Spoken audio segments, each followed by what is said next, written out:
নমস্কাৰ প্ৰিয় দৰ্শক, চিনাকি অসমৰ আন এটি নতুন খণ্ডলৈ আপোনালোকক স্বাগতম জনাইছোঁ।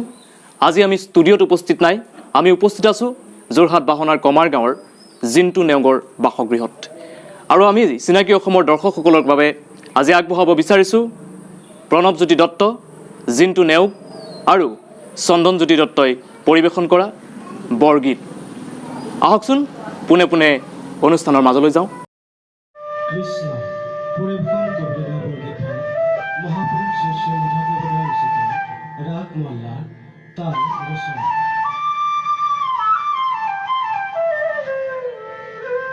হরি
দেখো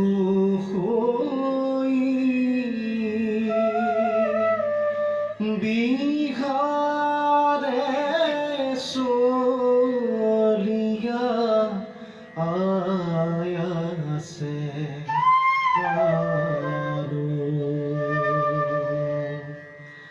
আরো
দৰ্শকসকল সেয়া উপভোগ কৰিলে প্ৰণৱজ্যোতি দত্ত, জিন্তু নেওগ আৰু চন্দনজ্যোতি দত্তৰ দ্বাৰা পৰিৱেশিত বৰগীত। অসমীয়া কৃষ্টি সংস্কৃতিৰ চৰ্চা এনেদৰে অব্যাহত থাকক। অসমৰ বৰগীতক বিশ্ব দৰবাৰত প্ৰতিষ্ঠা কৰাত এওঁলোকৰ দৰে প্ৰজন্ম, এওঁলোকৰ দৰে মানুহ সক্ষম হওক আৰু এই ক্ষেত্ৰত আপোনালোকো সজাগ আৰু সচেতন হওক। ইয়াৰ লগে লগে আজিৰ অনুষ্ঠানৰ পৰা মই কল্যাণজ্যোতি কলিতাই বিদায় লৈছোঁ। ধন্যবাদ।